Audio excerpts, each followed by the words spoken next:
Retour sur le plateau de Direct Marché où nous accueillons Éric Galliègue, président de Valcan Expertise, pour une revue des événements marquants de la semaine. Bonjour Éric. Bonjour Anna.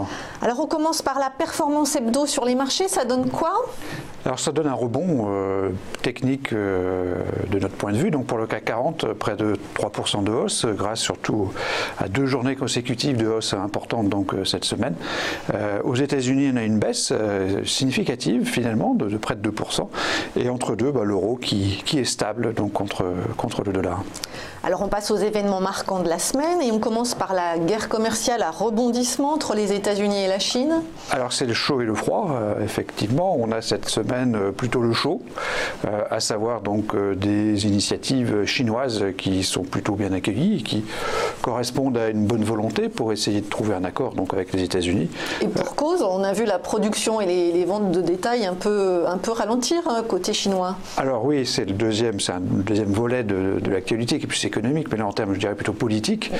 On a eu donc une bonne nouvelle avec effectivement l'importation de 2 millions de tonnes de soja, avec la mise en place d'une baisse des taxes à l'importation sur les véhicules américains en Chine. Donc tout ceci au plan politique et sur le front de ce qu'on appelle la guerre commerciale, c'est plutôt positif. Vous êtes confiant, vous, sur l'issue de cette guerre commerciale? À terme, je ne pense pas, mais à court terme, c'est plutôt positif pour la notation de l'actualité de cette semaine. Deuxième événement majeur, le Brexit, avec Theresa May qui sauve sa tête de justesse.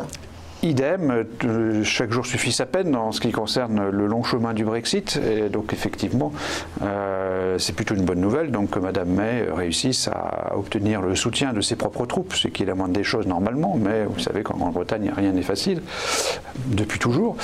Et donc effectivement, c'est une bonne nouvelle. En France, c'est pas évident non plus. C'est pas évident non plus en France. Chaque jour suffit sa peine aussi. Mais disons que la bonne nouvelle provient donc effectivement de ce soutien des communes, enfin du Parti conservateur auprès de Mme May, qui lui permet de continuer à essayer de faire passer donc sa solution pour le Brexit, son accord pour le Brexit, qui sera donc validé ou non par la Chambre des communes avant le 21 janvier désormais. Donc le vote se fera en janvier. En 2019. On poursuit avec évidemment la crise des Gilets jaunes en France et la réponse d'Emmanuel Macron.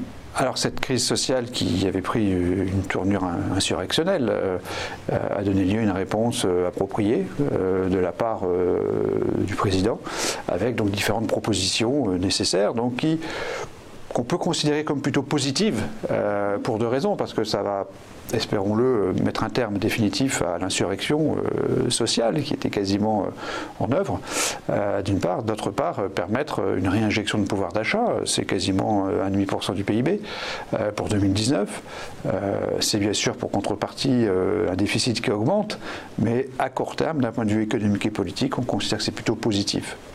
Et on termine justement avec l'économie chinoise qui s'essouffle. Alors, le deuxième point sur l'économie chinoise, c'est vrai qu'on aurait pu le mettre juste après le premier point en termes d'ordre de ces nouvelles retenues, de ces informations retenues pour cette semaine. Il y a donc confirmation d'un ralentissement marqué de la conjoncture chinoise, qui est perceptible depuis plusieurs mois, effectivement, et même depuis 1 an, par certains indicateurs avancés.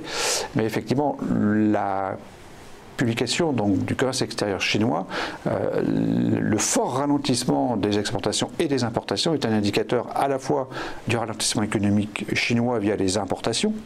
Si le pays importe moins, c'est qu'il y a moins de demande, c'est que la croissance diminue, et des exportations comme indicateur de la croissance mondiale, puisque les exportations chinoises traduisent la bonne santé de ses clients.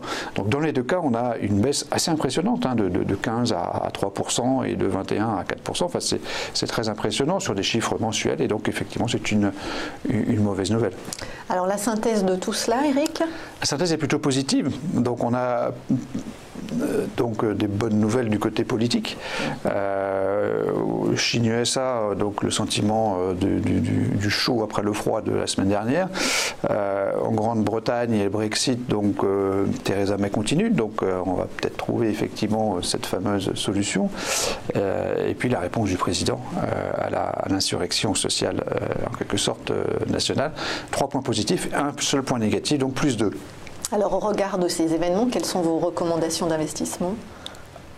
Alors, dans le cadre de la correction des marchés, qui a lieu depuis le début d'octobre, depuis le début du mois d'octobre, on a des conditions qui commencent à être plus attractives sur les marchés. Donc, nous sommes neutres depuis quelques semaines déjà, et nous avons eu l'espace d'une journée, il y a juste une semaine, l'occasion de surpondérer lorsque le CAC 40 est passé en dessous de 4800 et vers 4700 l'espace d'une seule journée.